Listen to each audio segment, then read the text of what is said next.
How to add or remove link to Windows shortcut on the Samsung Galaxy S24 series.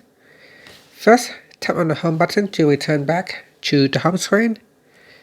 And from the home screen, swipe down at the top, then tap on the settings icon.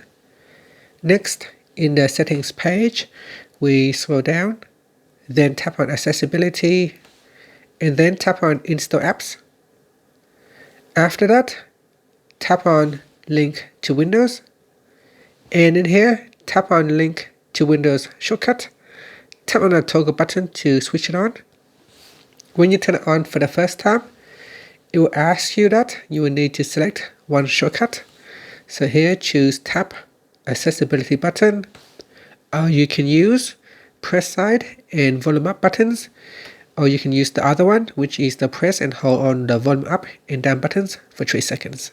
Select the shortcut that you want to activate and then tap on OK. And that's it. Now to access the shortcut, just tap on the accessibility button, then tap on link to Windows to turn it on or off. You can also use the shortcut on the side here as well. And that's it. Finally, tap on the home button to go back to the home screen. Thank you for watching this video. Please like and subscribe to my channel for more videos.